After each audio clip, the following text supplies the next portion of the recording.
Hello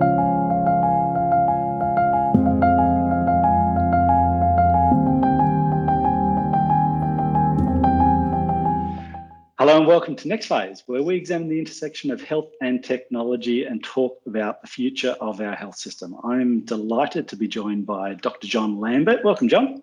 Hey, Simon, how you going? Yeah, really well, thanks. So, John, we've known each other for ages. I first met you when you were Area Director of ICU out at Greater Western. I think so, yeah. Still quite a few years ago. I started here in 2002, so yeah. Good, and you've had a fascinating career since then. So you're part of the rollout of an electronic health record there. For your sins, you were made the Chief Clinical Information Officer at New South Wales Health, held that position for a number of years, and subsequently you've worked with a bunch of health technology related companies. So I know you're an advisor to Genie, you work with Harrison.ai, you've worked for DXC Technology, and you're a board director at the newly formed Australian Institute of Digital Health, which is HISA. I was board director while it was still HISA. I actually finished up with the board just before it became the AIDH actually, but yes, still heavily involved, still a member, still like being involved in that organisation. Look, that's a fascinating career journey you've had. The amount of conversations I have about clinicians who are interested in technology and how it changes things, I get that all the time. Tell me, what are some of the things that you find exciting in what you're doing day to day? Oh, well, I think now it's particularly exciting for me because although I've actually, my involvement with digital health actually dates back to 1987, actually, which is I think the first year I released a version of the practice management solution I built with some colleagues, also clinical colleagues, doctors who'd gone into IT. So that was quite some time ago. But for the first time now, I'm in a part of IT that I would never have imagined I'd be involved in at all. It's in artificial intelligence is a very different way of programming. The data becomes the software in a sense, as opposed to the lines of code. And the philosophical approach and the value proposition and the things you can do with it are really in a totally different dimension to anything I've done before. So that's really exciting for me. I think the other reason it's exciting is that I actually spent a lot of time in public health rolling out EMRs or being part of the rollouts of EMRs, or whether it was the ICU system. I actually was involved in the ICU system at RPA well before I went out to Orange even, so that was in the 90s. But, I saw a lot of systems that really just did a great job of recording information, and they added value because reading a typed entry on screen is a lot clearer and a lot less likely to be misinterpreted than trying to interpret somebody's scribble on a piece of paper. I got that. But I just didn't really see a lot of what's in it for me, for the clinicians especially. There wasn't a lot of return on their investment of time and effort in getting the data into these systems. And they're often pretty crappy user interfaces, let's be honest, as well. So AI to me is already, we're already seeing where it can add a huge amount of value to that information, even if it's like what would previously be considered rubbish information, non-codified, free text, the whims of various clinicians who write stuff. AI can actually start adding huge value there. And then there's an absolute treasure trove of information in images, and the ability of computers to be trained basically to recognize things on static or moving images is really quite incredible. And I think there's an awful lot of medicine, healthcare that's practiced through seeing things and recognizing features of things that are visual. And pretty much anything you can train humans to recognize visually, you can train AI to, as of today in 2020, quite easily with enough data and appropriate labeling.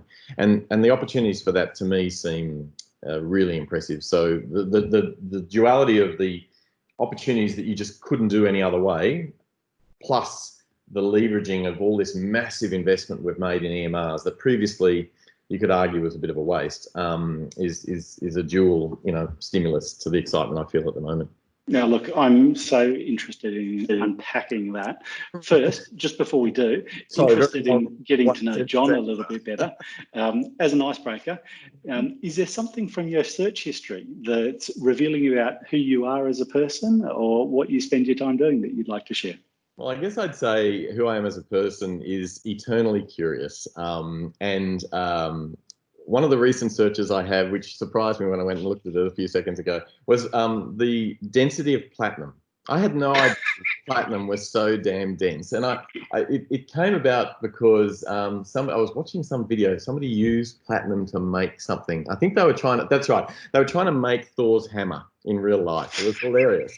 And I, for some reason, had always thought that depleted uranium was the most dense material, pretty much. And oh, what's that alarm? Was that because I've spoken about something that's poisonous or something? It was my watch. I don't know what Apple's trying to tell me. Well, there you go. Didn't like that. I won't say it again just in case. But and I think depleted uranium is actually slightly denser. But I had no idea platinum was so dense, and it's obviously used for a lot of reasons that relate to its density.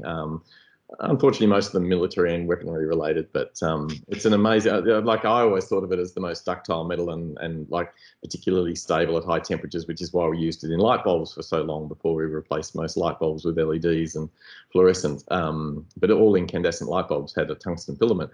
But I honestly never knew how heavy it was. And so, yeah, that was one of the random things, but it doesn't matter what it is. It could be, I've obviously got a lot of searches about COVID recently. Various AI things keep cropping up, but I honestly, I probably psychologically have a lot of tangential thinking and flight of ideation, you know, so it doesn't take much to distract me off down a rabbit warren, and just literally enjoying the acquisition of new knowledge. Totally curious is actually a fantastic term for it. I've always appreciated how deep you are in the clinical and technology related areas, but by the same token, your breadth of knowledge is pretty extraordinary. I've always thought that I wouldn't like to come up against you in pub trivia.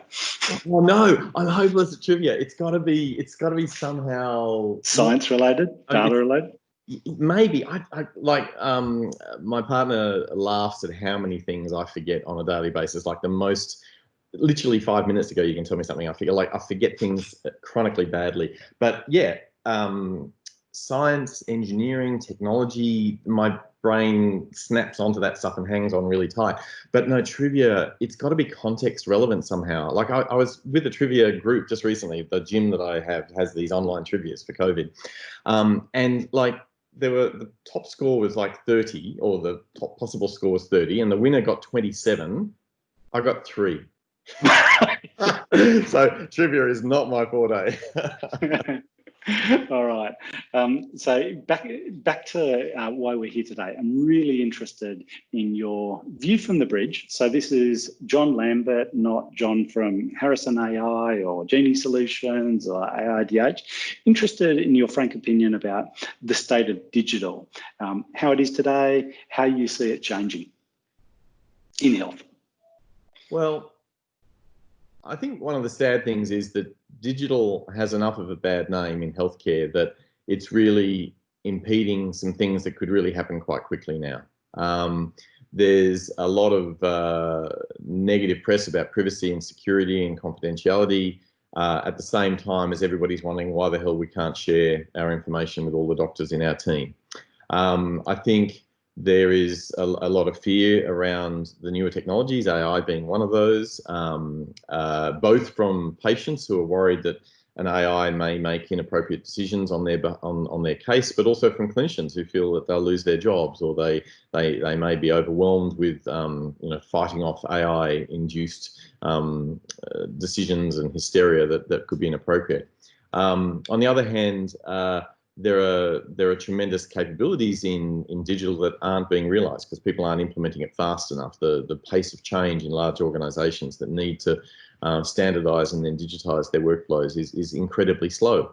So even if you get over the resistance you might feel, it seems to take forever to do things in the healthcare industry in particular. And that's driven partly by the conservatism of healthcare and partly because we aren't unified. You know, if Commonwealth Bank wants to roll out something across the entire bank, it's more or less command and control. And there are 4 big banks, you can rapidly change an industry. And, look at the pace at which we switched to ATMs and now to apps and virtually no branch interaction. In healthcare, you've got to do that in the big organisations. You've got to do it in the state-delivered organisations. Then there's all the private sector organisations. Then there's all the independent cottage industry components, and getting them all to do one thing at the one time is really hard. Unless you've got COVID, in which case, and this gives me great positive, I don't know what the right term is, but I feel very positive because of the reaction with COVID and the uptake of, you know, a lot of practices have shifted to cloud technologies because they're working from home and the workforce isn't all in one building with one server room sitting under a, you know, a knee hole in a desk.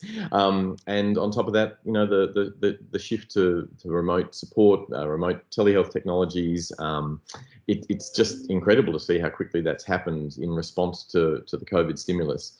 So that has made me feel positive. I think the other thing I sort of continually champ at the bit about is the politics that seems to get in the way of really good practice. Like the state-federal divide in Australia really makes it difficult by finding business cases that meet both parties there, or, you know, quite often the value is, you know, felt by the states. So the feds don't want to invest in it, but if the feds don't invest, you can't do it. You know, like there's all these political things. And even in the COVID situation, we've had that proved once again. Like everybody wanted telehealth to be big. Everybody wanted remote medicine to be big. And guess what? As soon as the government decided they were happy to pay for it, suddenly telehealth took off. So maybe that's a bit cynical, but so the lack of coordination in the important drivers in healthcare to support appropriate digital investment is another area that I think I'd like to see change. So whether it will change is another question. Okay, now you've preempted one of the questions I was really interested to ask.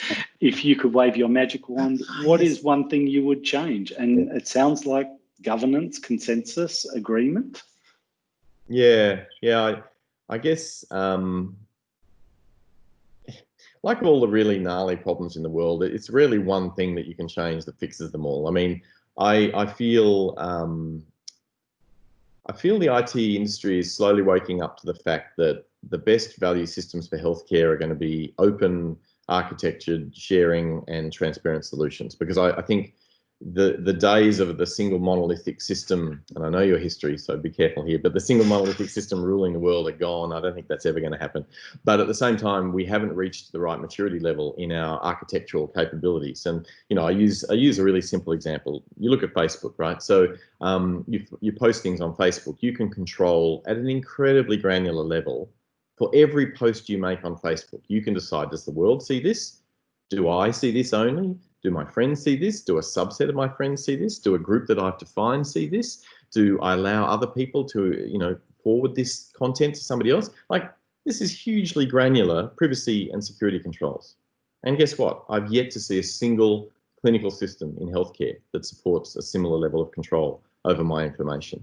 Why not? You know, we've got the technology. The technology exists to provide atomic level granular control over privacy and security permissions, which could support every wild concept you might have of privacy. Because, you know, we know there's an extreme. There's some people who say, I don't care, just have all of it. I don't care. Give it to the big pharma, give it to the government. I don't care who knows about my health history. And there are other people who would say, there is no damn way anybody is going to get access to my information unless I personally permit every single access every single time for every single purpose. Cool, you know, I don't mind, do both, you know, and that's the beauty of the architecture of something, you know, Facebook's a reasonable example of an architecture that could work in healthcare. I think all of the industry is going to have to wake up to the fact that they're never going to please all the parties they have to please until they have something as individually customizable and usable as that, except that it's slightly more complicated here because the author and the subject matter are separated in healthcare. So in Facebook, if I author something, you know, the content is mine and I'm the only person who has to permit other people to use it. In healthcare, it's a bit different because I'm the subject as the patient, but the doctor might be the author of content. So in a sense, you need a duality of consent for it to work. The doctor has to permit the information to be shareable as well as the patient, in my opinion. So I think there's the one thing I would love to see is a recognition that a more finessed consent and access approach like that, recognised by all players, government, industry, patients, clinicians, etc., would be, I think, the most important thing, because I think it would then support the crazy constellation of different needs and wants that we have between federal government, state government, patients, private organisations, and all of that, which is the biggest barrier surrounding true collaboration and digitisation of a patient's life support in healthcare. And I know Patient's life support. I like that. And what you've done there. I said life support, which is a bit intensive care, but I meant support of life. But yeah, go on. Yeah, well, you've deconstructed trust, haven't you? Because trust is about capability, it's about autonomy, it's about control, it's about security, it's about privacy. That's a really interesting concept. Funnily enough, Simon, I'm really pleased you jumped to that phrase, because actually that's often how I've expressed it to people in a single sentence. I've said the challenge we have is that we haven't been able to digitize trust yet. That's what it is all about. Yeah. And imagine your trust network, all the people you know, and which information you trust to give them verbally or by text, whatever it is. And like we have in healthcare, I think it's really important to digitize that, because we don't talk about it. We don't talk about the implicit trusts we have. Like, you know, people say, oh, John, why is there so much security on the EMR? Anybody can walk up to a patient's room and look at the chart at the end of the bed if they still have a paper chart at the end of the bed. And I said, yeah, but look at what has to happen to get to that point. The trust, you know, there are people in the ward that they walk past. There are other patients. There are doctors. They could be challenged at any time. And there's a patient at the end of the bed who can say, who the hell are you? Why are you looking at my chart? You know, there's this whole implicit trust. And then they say, oh, you know, but what about referrals? I said, well, the patients trust me as a doctor to only talk about their case to another doctor or nurse or allied health professional that I want to help me in the treatment of their case. There's this implicit transfer of trust. That can be digitized as well, but we don't really try very hard. Like, and too many historical developments in IT are about, oh, this is my system, this is the closed system. If you're inside my closed system, everything's safe. Oh, no, you can't take data out of the system. You can't put data into the system. Then it breaches the closed system. Well, that's the mindset we've got to change. We've got to stop building systems designed to be isolated. We've got to build systems realizing there's a whole world out there of systems that have to interact if we're going to add the best value. I want to pull on a thread. So this will be the last question. We'll finish up. Okay. The implicit consent that we've got with patients today is, I'm going to ask you some questions. You'll truthfully and honestly give me sensitive answers back. And I'll use that information only for the purposes of diagnosing you or in your treatment. And the only people I'll share it with are other people who collaborate in your care. But given that we've talked a little bit about artificial intelligence, is there room for a larger consent that says, sure, I'll give you my information, and if it will help advance medical science and you can do so in a way that uses some of my data in a de-identified fashion and progresses information like artificial intelligence, do we need a new consent structure so that we can have secondary use in a safe way of data like that? We definitely need to have secondary use consent. However, it needs to follow the same model as I referred to, the duality of patient and provider consent. There are many people in this world, and we know that the evidence suggests that it's well over 90% of people are totally happy with their data being used for secondary purposes, for certain purposes. Like they're happy for it to be used for an AI to help diagnose them, but they don't want the insurance company to use it to give disease-rated, premiums for them. Okay, so there's I think there's a requirement for some use classes to be defined so that people get quite broad settings. And I also feel that there's a lot of people who would say to you, look, because I don't know in advance what you're going to use the data for, I wouldn't mind just being given a chance to say yes or no each time, and look, that could become quite tedious and might require, people might turn off the setting. But one of the most powerful things you can do for people who are really nervous about this type of consent for secondary use is to have a consent model that supports the challenge thing. So I'm writing an AI that uses your heart rate to detect, atrial fibrillation.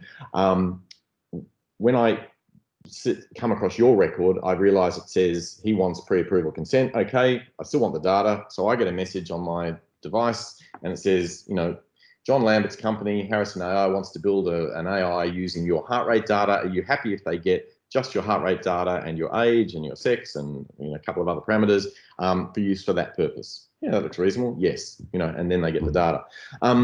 It might sound excessive, but it's actually not that hard to do with today's technology. And I think that's one kind of model that we'll need to support, because there'll be enough people that will just say, if I don't get that level of control, then you're just not getting access to anything. And then that prevents the development of these types of tools.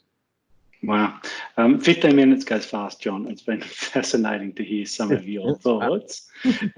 Thank you so much for coming on, joining us on Next Phase and talking about where our health system could go. I hear the excitement in your voice. I feel that too. And I feel that this COVID time, there's a silver lining in every cloud. We've seen more change and development in the last couple of months than in the last decade. Let's hope that some of these exciting changes stick. Absolutely, Simon. Take care. Thanks, John. Bye.